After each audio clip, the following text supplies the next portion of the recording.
शुभ प्रभात। यो सीआईएन को साझा खबर हो। स्नेहा कर्णसँगै गोविन्द खड्काको तपाईलाई स्वागत छ। सामुदायिक रेडियोबाट देशैभरि एकैसाथ प्रसारण भइरहेको साझा खबर CINखबर.com र मोबाइल एप CINबाट पनि सुन्न सकिन्छ। आज 2078 साल जेठ 15 गते शनिबार, मे 29 तारिक सन् 2021, नेपाल सम्बत 1141, ज्येष्ठ कृष्ण पक्षको तृतीया तिथि। आज गणतन्त्र दिवस, आजै CIN को स्थापना दिवस पनि। एउटा सशक्त, अब्बल र वास्तविक समुदाय स्तरको आवाज सामुदायिक सूचना नेटवर्क CIN आजबाट 13 वर्षमा प्रवेश गरेको छ। यो सुखद अवसरमा हामी हाम्रा शुभेच्छुक श्रोताप्रति हार्दिक आभार व्यक्त गर्दछौँ। वास्तवमा मुलुक नयाँ संरचनामा प्रवेश गरेसँगै आम नागरिकको वास्तविक आवाजलाई राज्य तहसम्म पुर्याउनका लागि CIN को जन्म भएको हो। CIN आम नागरिकको सुख दुःखको सहयात्रीका रूपमा रहेका मुलुकका झण्डै 360 भन्दा बढी सामुदायिक रेडियोहरूको प्रतिनिधिमूलक एउटा सशक्त आवाज पनि हो। यो 12 वर्षे अविराम अविचलित यात्रामा समाजका वास्तविक मुद्दाहरूलाई उठान गरी CINलाई एक व्यवस्थित, विश्वसनीय र प्रभावकारी रेडियो नेटवर्कका रूपमा स्थापित गर्न भूमिका निर्वाह गर्नुहुने सम्पूर्ण CIN कर्मीहरूलाई हार्दिक बधाई छ। अन्त्यमा सामाजिक जनजीवनका मुद्दाहरू उठानमा हामी अझ सशक्त, जुझारु तवरले समुदायमाझ रहनेछौँ भन्दै CIN को वार्षिक उत्सवको यो अवसरमा हार्दिक शुभकामना व्यक्त गर्दछौँ। अर्जुन गिरी, अध्यक्ष, सामुदायिक रेडियो प्रसारक सङ्घ अकोरा। रुकुम पूर्वको रेडियो पूर्वी रुकुम तेस्रो वर्षमा प्रवेश गरेको अवसरमा उत्तरोत्तर प्रगतिको शुभकामना सहित साझा खबरमा प्रमुख खबरका शीर्षकहरू। अध्यादेशबाटै आज 16 खर्बको पूर्ण बजेट ल्याउँदै सरकार। आर्थिक पुनरुत्थान कोरोना नियन्त्रणमा केन्द्रित, आर्थिक वृद्धिको लक्ष्य भेटाउन भने मुस्किल। अक्सिजन सकिएर पोखरामा 8 जना कोरोना संक्रमितको मृत्यु। पुससम्म 2 करोड भन्दा बढी नागरिकलाई खोप लगाइसक्ने सरकारको योजना। देशभर 78% भन्दा बढी कोरोना संक्रमित स्वस्थ। सरकारकै कारण संविधान खतरामा परेको पूर्व प्रधान न्यायाधीशहरूको आरोप। प्रतिनिधि सभा विघटन विरुद्धको मुद्दा हेर्दा हेर्दैमा देशको ऋण 3 वर्षमा दोब्बर। कोरोना विरुद्धको खोपले वर्षौसम्म रोगसँग लड्न मद्दत गर्ने अमेरिकी अध्ययनको दाबी। विश्वभर कोरोनाका कारण संक्रमित हुनेको संख्या 17 करोड नाग्यो। सिरियाको राष्ट्रपतिमा पुनः असद निर्वाचित। र नेपालले आज इराकसँग मैत्रीपूर्ण खेल खेल्दै टोकियो ओलम्पिकमा सुटिङतर्फ नेपालका कल्पना सहभागी हुने।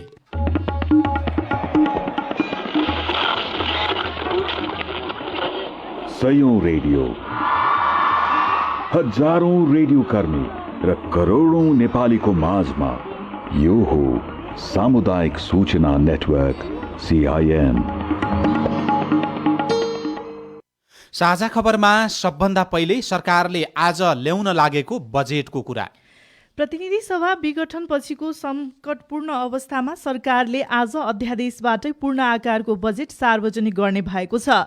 प्रतिनिधि सभा नभएका बेला अध्यादेशबाट बजेट ल्याउन नहुने, मतदाता प्रभावित पार्ने कार्यक्रम राख्न नहुने, पूर्ण आकारको बजेट ल्याउन नहुने लगायत सार्वजनिक खरिदलाई बेवास्ता गर्दै सरकारले बजेट ल्याउने भएको हो।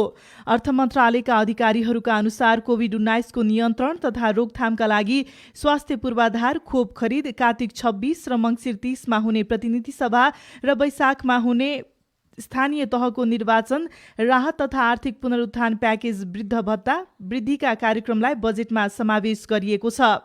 अर्थको गृह कार्यका अनुसार 16 खर्ब रुपैयाँ हाराहारीको बजेट ल्याउने तयारी भएको छ। बजेटका सबै दस्तावेजलाई हिजो अबेर राति अन्तिम रूप दिएर आज बिहान 11 बजे मन्त्री परिषद बैठकमा पेश गरिनेछ। मन्त्री परिषद बैठकले अध्यादेशका रूपमा बजेट ल्याउन राष्ट्रपतिलाई सिफारिस गर्नेछ। राष्ट्रपतिले सिफारिस गरेपछि आजै मन्त्री परिषदको बैठकले पारित गरेको बजेट दिउँसो 4 बजे प्रधानमन्त्री कार्यालयबाट अर्थमन्त्री विष्णु पौडेलले भाषणका रूपमा पेश गर्ने तयारी छ। अध्यादेशबाट भए पनि बजेट पूर्ण आकारकै हुने निश्चित रहेको सरकारका अधिकारीहरूले जानकारी दिएका छन्। बजेटमा के नयाँ कार्यक्रम आउँदैछन् र पुराना कस्ता कार्यक्रमलाई निरन्तरता दिइँदैछ? राष्ट्रिय योजना आयोगका प्रवक्ता सदस्य मिनबहादुर साईलाई हामीले केही बेर अगाडि सोधेका छौँ।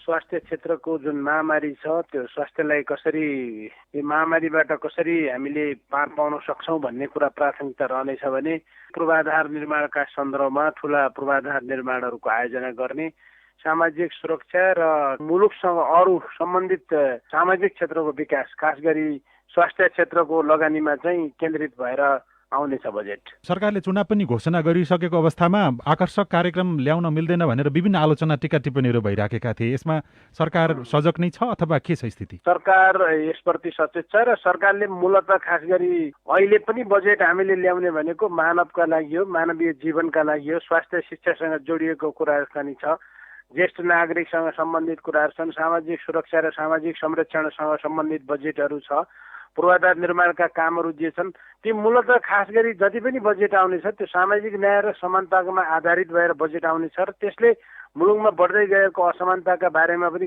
बोल्नेछ। त्यसो बोल्दाखेरि यसले चुनाव लक्षित बजेट भयो भनेर भन्न मिल्ने छैन। यसपालि अघिल्ला पटकको भन्दा फरक विशेषताहरू छन् बजेटका? सबै कुरा त अहिले बजेट आइसकेपछि भन्ने होला अहिले। अब त्यसो भए तर अहिले मूलतः बजेटले सामाजिक क्षेत्र र पूर्वाधार क्षेत्रको विकासमा केन्द्रित भएर आउँछ र अहिले प्रदेशहरू बीचको मान्छेहरूको बीचको सम्बन्धको असमानता, त्यसपछि गरिबीको अन्त्य कसरी गर्न सकिन्छ भन्ने आधारमा बजेटले खास गरी पूर्वाधार विकासमा बढी जोड दिनेछ।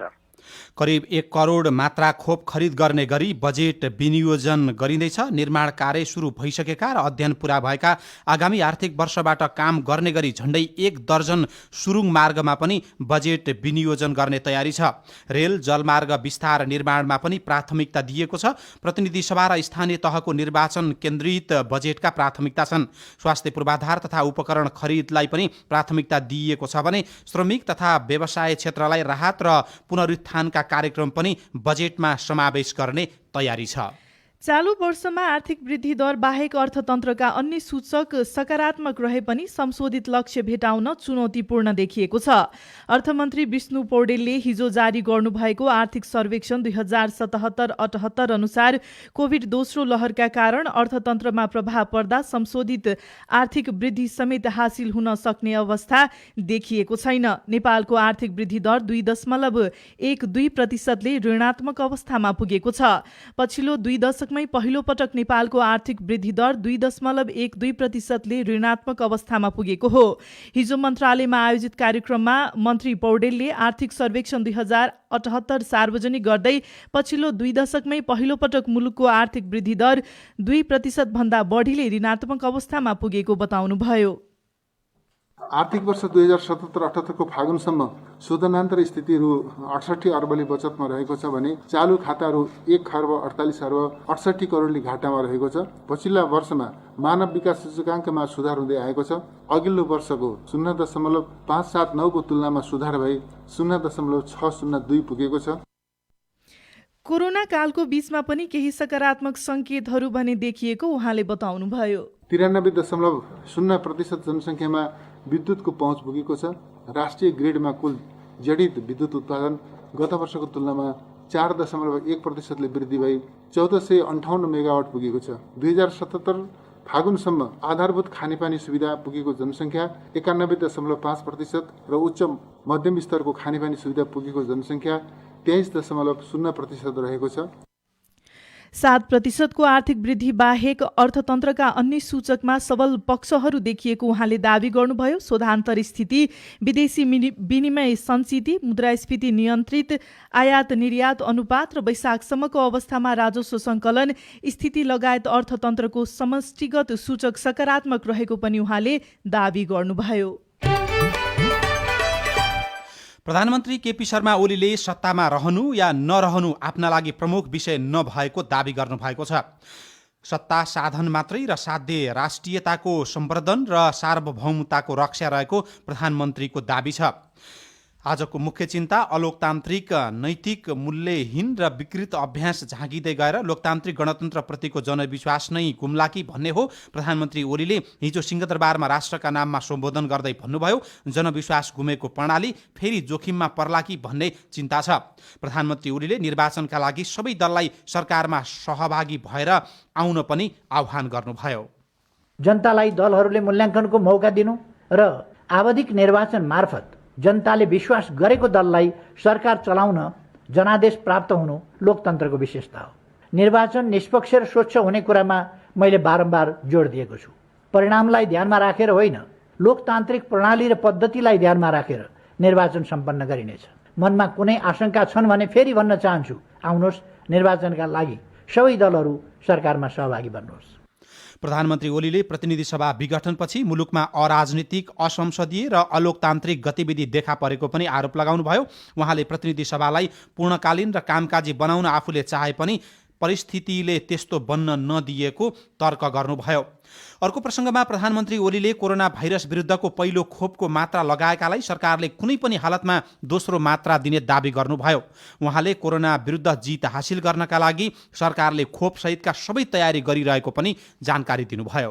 कोभिड महामारीमाथि निर्णायक विजयका लागि खोप अनिवार्य छ। हालसम्म हामीलाई अनुदानबाट प्राप्त 32,28,000 डोज र खरिदबाट उपलब्ध 10 लाख डोजबाट खोप अभियान अगाडि बढाएका छौँ। पहिलो मात्रा खोप लगाएका नागरिकहरूका लागि दोस्रो मात्राको व्यवस्था जसरी पनि गरिने कुरामा निश्चिन्त रहन आग्रह गर्दछु। थप खोपको व्यवस्था गरेर सबै वयस्क नागरिकलाई खोप लगाइने र महामारीलाई नियन्त्रण गरी छाड्ने विश्वास दिलाउन चाहन्छु।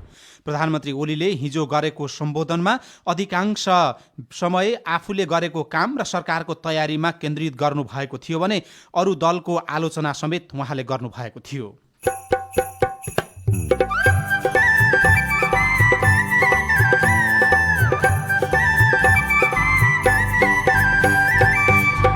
सामुदायिक सूचना नेटवर्क सीआईएन मार्फत देशभरि प्रसारण भइरहेको साझा खबरमा नेपालमा कोरोना नियन्त्रणका लागि कति आयो वैदेशिक सहायता, कसरी हुँदैछ वितरण?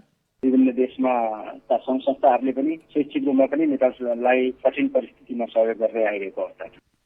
देशको ऋण 3 वर्षमा दोब्बर, अक्सिजन सकिएर पोखरामा 8 जना कोरोना संक्रमितको मृत्यु, पुससम्म 2 करोडभन्दा बढी नागरिकलाई खोप लगाइसक्ने सरकारको योजना लगायतका खबर बाँकी छन्। सीआईएनको साझा खबर सुन्दै गर्नुहोला।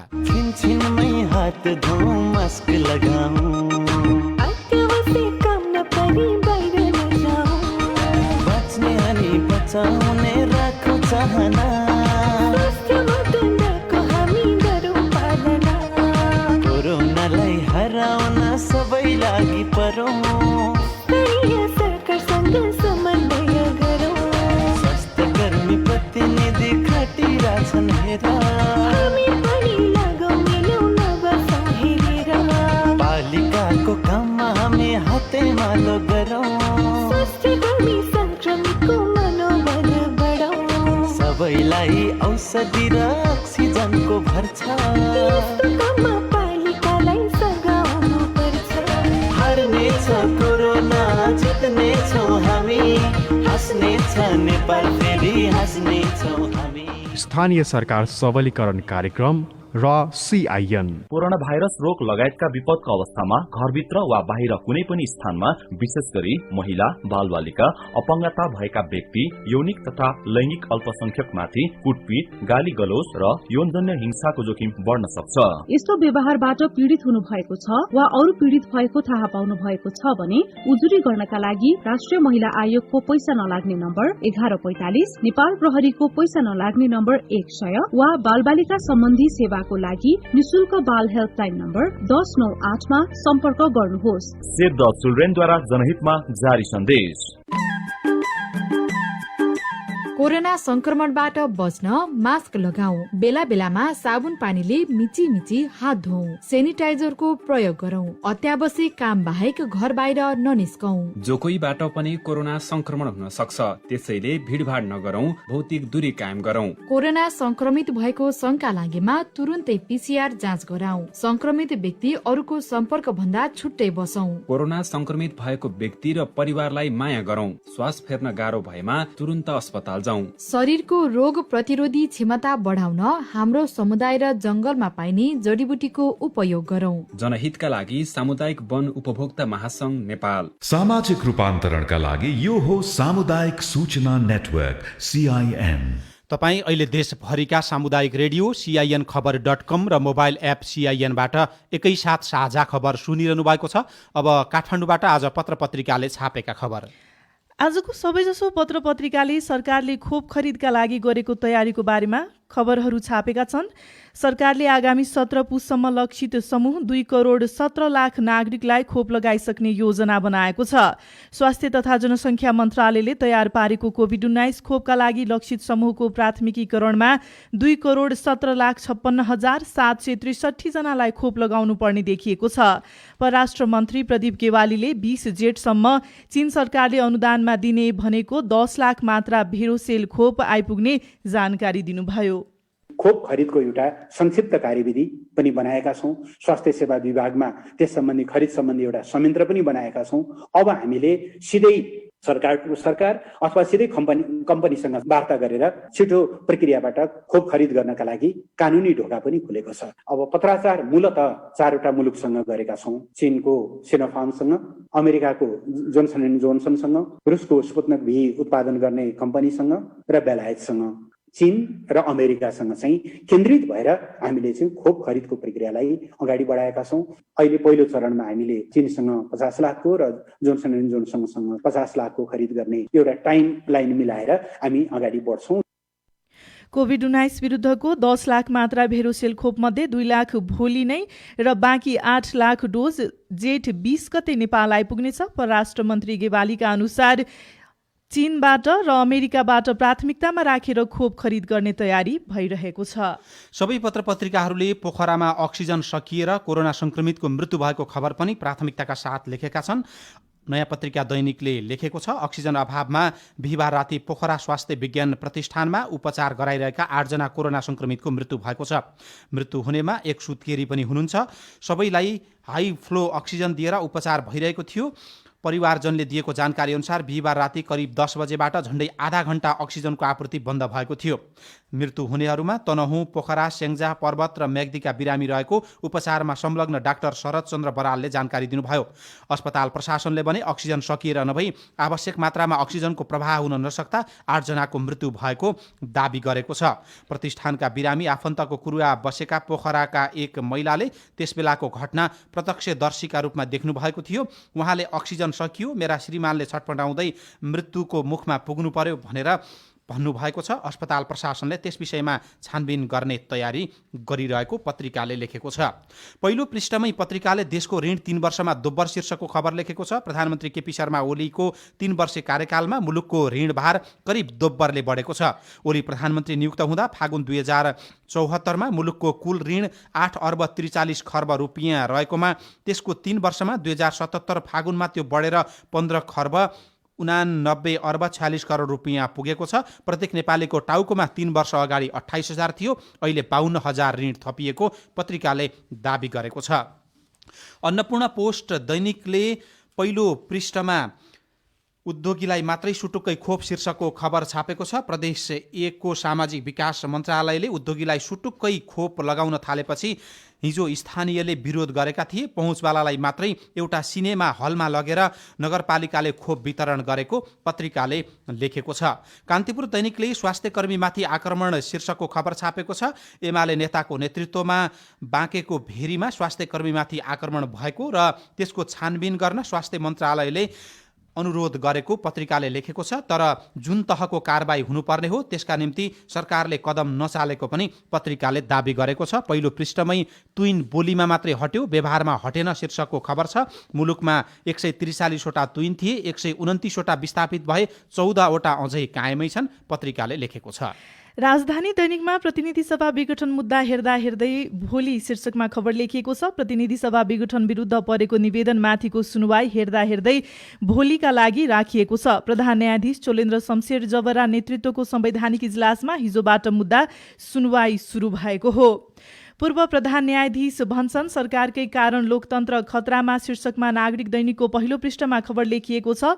कोभिड-19 को महामारीका बेला सरकारले बारम्बार संसद विघटन गर्दै अध्यादेश ल्याउनुले संविधान नै समाप्त हुने खतरा बढेको पूर्व न्यायाधीशहरूले बताएका छन्। साझा खबरमा अब नागरिकका सवाल समाधानका लागि बनाइएको हेलो सिआइएन सुशीला श्रेष्ठबाट। नमस्ते, म बारेकोट गाउँपालिकादेखि बिरुवा गिरी। यो बारेकोट गाउँपालिकामा 1 कट्टा मोटा चामललाई हजुरको 2000 देखि 3000 तपाईँको हालेर खानु परेको छ। नुन तपाईँको 100 रुपियाँ पोका, तेल 200 रुपियाँ पोका गरेर सर्वसाधारणले खाइराखेका छन्। जनता मारमा परेको देख्दा देख्दै पनि स्थानीयदेखि लिएर केन्द्र सरकारले के देखेको छ यो कुरालाई स्पष्टीकरण म मागेको छु। तपाईको गुनासो हामीले बारेकोट गाउँपालिका जाजरकोटका अध्यक्ष महेन्द्रनाथ शाहलाई सुनाएका छौं। हस्, धन्यवाद तपाईँको जिज्ञासाका लागि। तपाईँले भने जस्तै 1000 पर्ने चामल 2000, 100 पर्ने तेल 200 पर्ने कुरा त यो गलत कुरा हो। यो साथीहरूको अलिअलि 1-2 ठाउँमा कहीँ मूल्य 2-4 रुपियाँ 8-10 पैसा बढ्यो भन्ने कुरा चाहिँ गुनासो आएको छ। पत्रचार कुरा गरिसकेका छौँ। थप त्यस्तो समस्या केही परेको छ तपाईँले भने अनुसार नै हो भने गाउँपालिकामा आएर तपाईँ प्रत्यक्ष सम्पर्क गर्नुहोस्। तिनी मान्छेलाई हामी कानुनी कटघरा ल्याउँछौँ र जनताले सही रूपमा पाउनुपर्ने सुविधा, उनीहरूको मूल्य पाउनुपर्ने मूल्य हामीले तिर्ने गरी तिनीलाई त्योभन्दा बढी कालोबजारी गर्ने कारबाहीलाई आवश्यक प्रक्रिया बढाउँछौँ। हामी सम्पर्क गर्नुपर्छ। मेरो नाम सुरेन्द्र बहादुर छन्, मेलौली नगरपालिकादेखि। प्रधानमन्त्री रोजगारमा 100 दिनको रोजगारी मिल्ने भने मैले पनि फोरम भर्न त, तर साँच्चीकै जो व्यक्ति बेरोजगार हो त्यसलाई समावेश नगरेको र जसले दैनिक काम पाइरहेको हुन्छ, जो वडासँग नजिकका सम्बन्धित व्यक्तिहरूले आफ्नो पक्षका व्यक्तिहरूलाई काममा समावेश गरेको र कसैले घरका 2-2 जनाले रोजगारी पाउने र कसैका एकैजनाले पनि काम नपाएको, यसका लागि सम्बन्धित निकायले चाहिँ के गर्नु पर्ला र हामीलाई किन समावेश नगरिएको, यसको जवाब नपाए आभारी हुने थिए। जवाफ दिँदै हुनुहुन्छ मेलौली नगरपालिका बैतडीका रोजगार संयोजक सरिता बोगटी। फर्म भरेको जति सबैको त आएको छैन नि त बजेट। जम्मा जस्तै 1024 जनामा 271 जनाको बजेट आएको हो होइन। त्यो पनि कस्तो कि प्राथमिकताकरण सफ्टवेयरले नै गर्ने हो कि, सफ्टवेयरले बाटै छनौट भएको मान्छेहरूले काम पाएको हो। पोर्टलसम्म छनौट प्रक्रिया फरक थियो, योपालि छनौट प्रक्रिया फरक छ। योपालि चाहिँ सबै सफ्टवेयरले गरे भएर अब कुनै कोही 1-2 जना पोर्टल पनि काम गरेको, यो साल पनि काम पाएको चाहिँ हुन सक्छ होइन। तर त्यो त्यही मान्छे रिपिट हुने त्यस्तो चाहिँ भएको छैन। अब उहाँको हकमा चाहिँ के हुन्छ त? अब उहाँको हकमा यो पालिको त काम सुरु भइसकेको छ। अबको नयाँ आर्थिक वर्षमा चाहिँ उहाँलाई समेट्न सकिन्छ। म्याम, तपाईँ जुनसुकै बेला हाम्रो टेलिफोन नम्बर 015260 मा फोन गरेर दिइएको निर्देशन अनुसार आफ्नो प्रश्न, प्रतिक्रिया र गुनासो रेकर्ड गर्न सक्नुहुन्छ। साझा खबरमा अब विदेशका खबर। कोरोना भाइरस विरुद्धको खोपबारे पछिल्लो निष्कर्ष सार्वजनिक गर्दै अमेरिकाको एक अखबारले वर्षौंसम्म रोगसँग लड्न मद्दत गर्ने भनेर खबर छापेको छ। सिरियामा राष्ट्रपति पदका लागि भएको निर्वाचनबाट पुनः वर्तमान राष्ट्रपति बशर अल असद निर्वाचित हुनुभएको छ। 2 दिन अघि भएको मतदानबाट उहाँ नै पुनः राष्ट्रपतिमा निर्वाचित हुनुभएको हो। र विश्वभर कोरोना भाइरसका कारण संक्रमित हुनेको संख्या 17,01,0928 पुगेको छ। मृत्यु हुनेको संख्या भने 35,36,000 पुगेको छ। अब खेल खबर। नेपालले आज इराकसँग उसैको मैदानमा मैत्रीपूर्ण खेल खेल्दैछ। नेपाल र इराकको विश्वकप छनौटको तयारी स्वरूप यो खेल खेल्न लागेका हुन्। नेपालले बसरा रङ्गशालामा नेपाली समयअनुसार आज राति 10:15 इराकको सामना गर्ने नेपाली फुटबल एसोसिएसनले जानकारी दिएको छ। नेपाली टिम इराकसँग मैत्री खेल खेलेपछि विश्वकप छनौट खेल्न कुवेत प्रस्थान गर्नेछ। नेपाली सुटिङ खेलाडी कल्पना परियारले हिजो जापानमा हुने टोकियो ओलम्पिकका लागि वाइल्ड कार्ड प्राप्त गर्नुभएको छ। अब उहाँले नेपालको प्रतिनिधित्व गर्दै टोकियो ओलम्पिकमा सहभागिता जनाउने निश्चित भएको छ।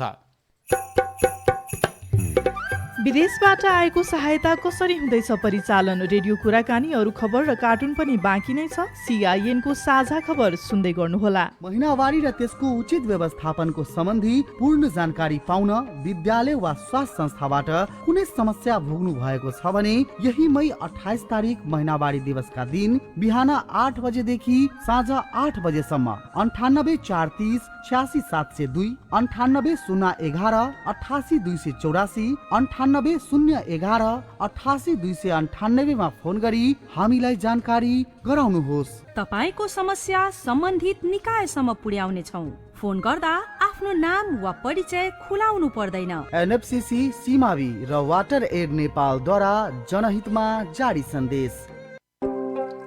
के तपाईँ कोभिड संक्रमण भई घरमा आइसोलेसनमा बस्दै हुनुहुन्छ? त्यसो भए निम्न कुराहरूमा ध्यान दिनुहोस्। जथाभावी रूपमा औषधिको सेवन नगर्नुहोस्, पोसिलो तथा झोलिलो खानेकुरा खानुहोस्, व्यायाम गर्नुहोस्, स्वास्थ्यकर्मीसँग नियमित परामर्शमा रहनुहोस्। कोभिड-19 सम्बन्धी परामर्शका लागि 1133 र 1115 सम्पर्क गर्नुहोस्। वर्ल्ड भिजन इन्टरनेशनल नेपाल र CIN। यो समय मर्यादित महिनावारीको हो। के तपाईलाई लकडाउन वा अन्य कारणले गर्दा महामारीको अवस्थामा पसलबाट प्याड किन्न वा प्रयोगमा कठिनाई भइरहेको छ? चिन्ता नलिनुस्, घरै बसी बसी पनि कपडाको प्याड बनाएर प्रयोग गर्दै महामारीमा पनि स्वच्छता कायम गर्न सकिन्छ। यसका लागि घरैमा उपलब्ध सफा सुती वा फलाटिनको कपडालाई आफूलाई सजिलो हुने आकारमा मोडेर प्याडको रूपमा प्रयोग गर्न सकिन्छ। यो स्वास्थ्यको दृष्टिकोणले राम्रो मानिन्छ।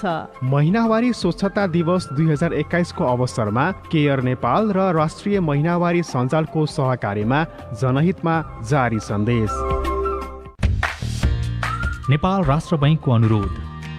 केही आपराधिक व्यक्ति वा समूहबाट अरूको फेसबुक, मेसेन्जर जस्ता विद्युतीय सामाजिक सञ्जालका आइडी ह्याक वा निर्माण गरी पैसा पठाउन अनुरोध गर्दै ठगी गरिएको भन्ने सूचना प्राप्त भएकाले त्यस्ता ठगीबाट बच्न बेलैमा सतर्क रहन नेपाल राष्ट्र बैंक सबैमा अनुरोध गर्दछ।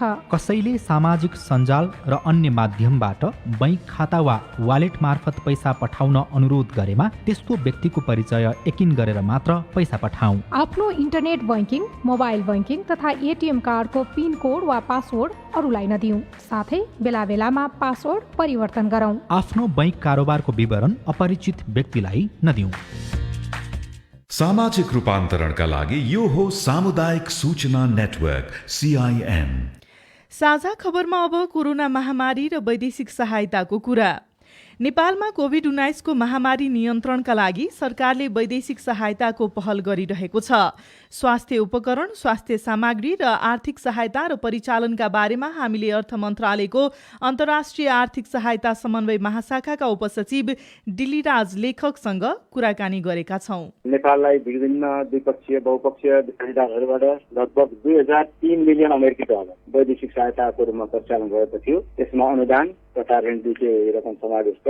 2003 मिलियन मध्ये सबैभन्दा बढी स्वास्थ्य क्षेत्रमा र विशेष गरी यो कोरोनासँग सम्बन्धित आयोजना तथा क्षेत्रमा चाहिँ यो सहयोग परिचालन भएको थियो। 21 को चाहिँ हामी भर्खरै आइरहेको छौँ। त्यो सम्बन्धी डाटाहरू पनि हामीसँग आइरहेको छ। सरकारले यो उपकरण ल्याउँछ तर यसको वितरण सही तरिकाले हुन्छ कि हुन्न भनेर विभिन्न प्रश्नहरू पनि छन्। यसबारेमा यहाँ के भन्न चाहनुहुन्छ? कुनै एउटा क्षेत्र, एउटा अस्पताल अथवा कुनै एउटा स्वास्थ्य चौकीमा मात्र यो वितरण गरेर यो समस्याको समाधान नहुने भएको हुनाले नेपाल सरकारले संक्रमण दर र आवश्यकताका आधारमा उपकरणहरू, सामग्रीहरू वितरणको व्यवस्था मिलाएको छ। सशंकित हुनुपर्ने अवस्था पनि छैन। अहिलेको स्थितिमा आफै सहयोग गर्छौं भनेर दाताहरू अथवा अरू मुलुकहरू आइराखेका बढी छन् कि अथवा त्यो कुनै अनुरोध नगर्दासम्म यसको कुनै प्रक्रिया अगाडि नबढेको स्थिति छ? दुईटै छ। यहाँले भने जस्तो अब नेपाल सरकारको अनुरोधमा पनि विभिन्न दात्री राष्ट्र निकायहरूले नेपाललाई सहयोग गर्दै आएका छन्। शैक्षिक रूपमा पनि अब यो नेपाल जस्ता अल्पविकसित मुलुकहरू चाहिँ सङ्कटबाट बढी आक्रान्त भएको पृष्ठभूमिमा विभिन्न राष्ट्रहरूले शैक्षिक रूपमा दिने राष्ट्र अथवा विभिन्न देशमा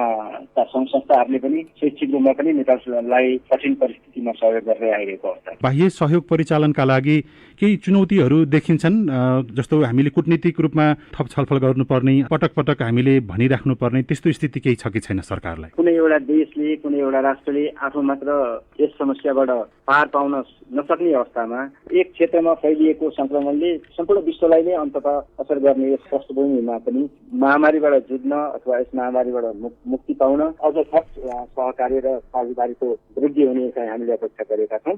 तर अवस्था कठिन छ, तैपनि साझेदारी र सहकार्यबाट मात्रै यस सङ्कटबाट पार पाउन सकिन्छ भन्नेमा हामी विश्वास छौँ। थपिएको जुन आर्थिक सङ्कट छ यसलाई थेक्नको लागि बाह्य सहयोग हामी यति आकारको सहयोगको अपेक्षा गरेका छौँ अथवा मन्त्रालयले लिइराखेको पहलको बारेमा बताउनुहुन्छ? पहिलो हाम्रो मुख्य समस्या तथा यसको निराकरणको लागि गर्ने उपाय नै यो नै हो। दोस्रोमा अब यस महामारीबाट हाम्रो अर्थतन्त्रलाई पुनः चलायमान बनाई र आर्थिक पुनर्स्थापनका दिशामा चाहिँ गर्ने भन्ने यी दुईटा उद्देश्य अहिलेका हुन्। त्यो व्यवस्थापनको लागि नेपाल सरकारले अब दात्री निकाय संस्थाहरूसँग पनि पहल गरिरहेको छ र आन्तरिक स्रोत पनि प्रचालन गरी बजेटमा व्यवस्थापन गर्ने सोचमा नेपाल सरकार हो।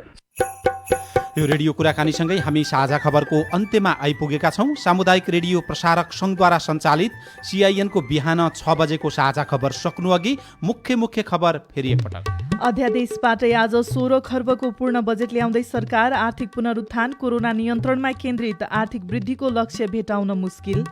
अक्सिजन सकिएर पोखरामा 8 जना कोरोना संक्रमितको मृत्यु। पुससम्म 2 करोडभन्दा बढी नागरिकलाई खोप लगाइसक्ने सरकारको योजना। देशभर 78% भन्दा बढी कोरोना संक्रमित स्वस्थ। सरकारकै कारण संविधान खतरामा परेको पूर्व प्रधान न्यायाधीशहरूको आरोप। प्रतिनिधि सभा विघटन विरुद्धको मुद्दा हेर्दा हेर्दैमा देशको ऋण 3 वर्षमा दोब्बर। कोरोना विरुद्धको खोपले वर्षौंसम्म रोगसँग लड्न मद्दत गर्ने अमेरिकी अध्ययनको दाबी। विश्वभर कोरोनाका कारण संक्रमित हुनेको संख्या 17 करोड नाग्यो। र नेपालले आज इराकसँग मैत्रीपूर्ण खेल खेल्दै। साझा खबरको अन्त्यमा पालो आएको छ कार्टुनको। आज कुनै पनि पत्र पत्रिकाले कार्टुन नछापेका कारण हामीले ई कागजबाट यो कार्टुन लिएका छौँ। यो कार्टुनमा अहिले भइरहेको अक्सिजनको अभाव र नेता सांसद मन्त्रीले जताततै बाँडिरहेको अक्सिजनको प्रसङ्गलाई व्यङ्ग्य गर्न खोजिएको छ। यहाँ एकजनाले अक्सिजन कतै लिएर जाँदैछन् र अक्सिजनमा एउटा फोटो देखेपछि एकजना नजिकै बसेर हाँसिरहेका छन् र उनले केही कुरा ती अक्सिजन लिने मान्छेलाई देखाइरहेका छन्। माथि चाहिँ यस्तो लेखिएको छ, यो सिलिन्डर कसको? आलेको फोटो टालेको। हवस् त, प्राविधिक साथी सुभाष पन्तलाई धन्यवाद। अहिलेलाई गोविन्द खड्का र स्नेहा कर्ण बिदा भयौँ। तपाईँको आजको दिन शुभ होस्। नमस्कार। यसपछि देशभरिका सामुदायिक रेडियोबाट कार्यक्रम सोधी खोजी प्रसारण हुनेछ। सुन्ने प्रयास गर्नुहोला।